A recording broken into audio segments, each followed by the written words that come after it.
सर्वश्रेष्ठ दान क्या है। तीन भाइयों में इस बात को लेकर के बहस छिड़ गई कि सर्वश्रेष्ठ दान क्या है। पहले ने कहा धन का दान ही सर्वश्रेष्ठ है, दूसरे ने कहा गौदान सर्वश्रेष्ठ है, तीसरे ने कहा भूमि दान सर्वश्रेष्ठ है। निर्णय न हो पाने के कारण वे तीनों अपने पिता के पास पहुँचे। पिता ने उन्हें कोई उत्तर नहीं दिया। उन्होंने सबसे बड़े पुत्र को धन देकर के रवाना किया। वो पुत्र गली में पहुंचा और एक भिखारी को वो धन दान दे आया। इसी तरह उन्होंने दूसरे पुत्र को एक गाय दी। दूसरे पुत्र ने भी उसी भिखारी को गाय जाकर के दे दी। फिर तीसरा पुत्र भी उसी भिखारी को भूमि दान देकर के लौट आया। कुछ दिनों के बाद पिता अपने तीनों पुत्रों के साथ उसी गली से गुजर रहे थे जहाँ वह भिखारी प्राय मिलता था। उन लोगों को देखकर आश्चर्य हुआ कि वो भिखारी अब भी भीख मांग रहा है। उस भिखारी ने गाय और भूमि को बेच करके उससे प्राप्त पैसे से मौज मस्ती की, खाया पिया उड़ाया।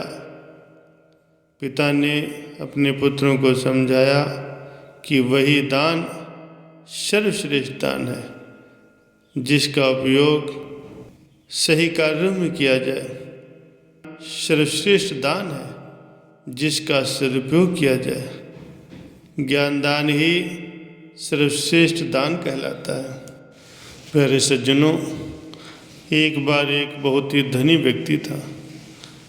उसके दिमाग में विचार आया कि अभी तो मेरे पास बहुत धन है, हो सकता है भविष्य में कोई समय ऐसा है जब मेरी आने वाली पीढ़ी पर गरीबी आ जाए तो उसके लिए कोई व्यवस्था करनी चाहिए। उसको एक युक्ति सूझी। उसने अपने घर के अंदर ही एक बहुत बड़े गुंबद का निर्माण करवाया। उस गुंबद में बहुत सारा धन स्थापित किया और इसको वही खाते में दर्ज करवा दिया कि चैत की पूर्णिमा की रात के 12:10 पर इस गुंबद से बहुत सारा धन स्थापित करवा जा रहा है।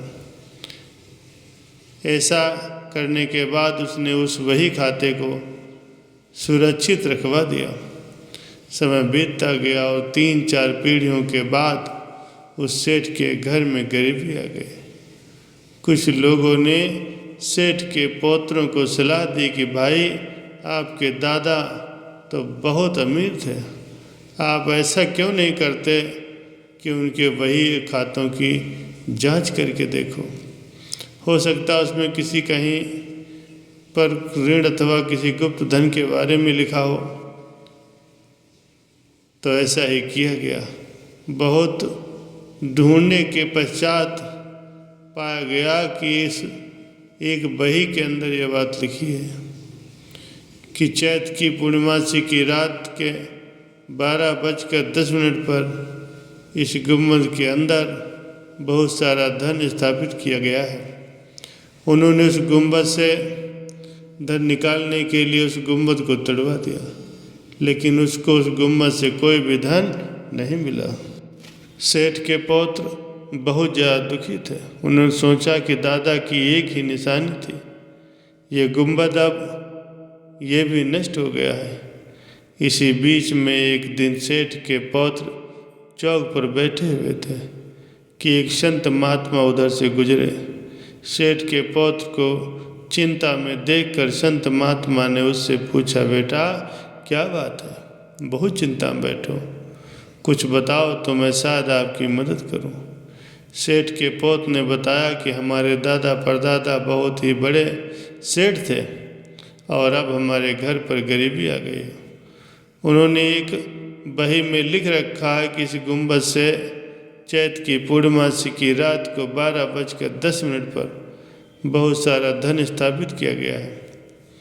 यदि पीढ़ी पर कोई समस्या या गरीबी आती है तो वो इसका उपयोग करके लाभ उठा सकता है।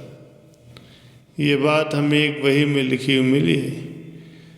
उनके हिसाब से हमने इस गुंबद को तुड़वा दिया और इसमें से हमें कोई भी धन नहीं मिला।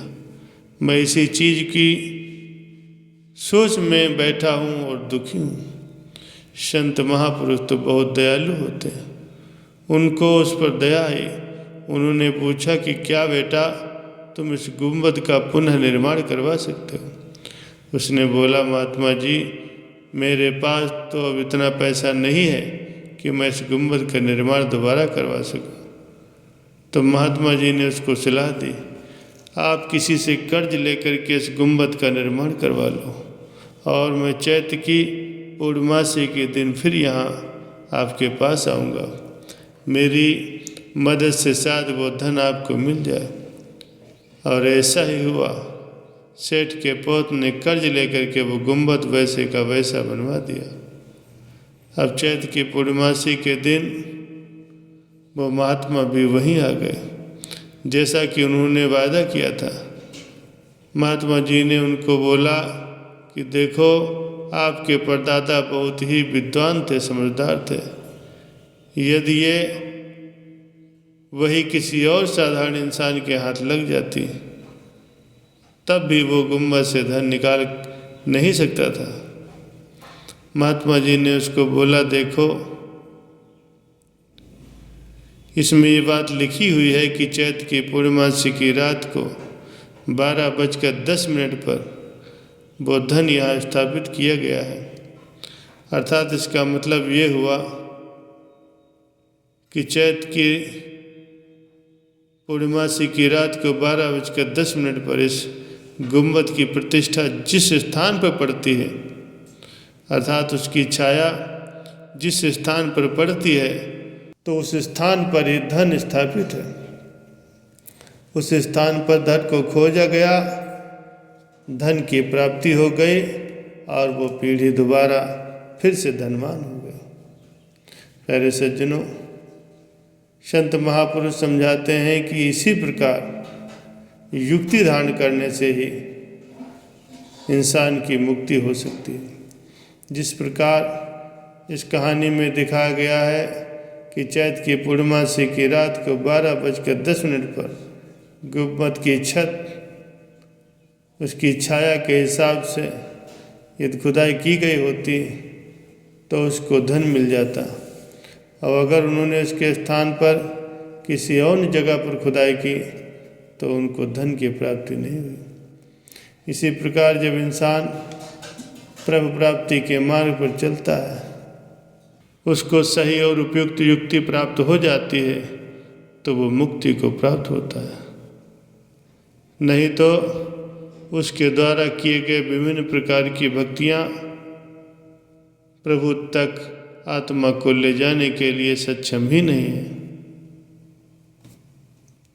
इसीलिए संत महापुरुष फरमाते हैं कि सद्गुरु की आज्ञा मौज में चलते हुए, उनके नियमों की पालना करते हुए अपने इस लोक को सुखी बनाओ और परलोक भी सुहेला कर लो।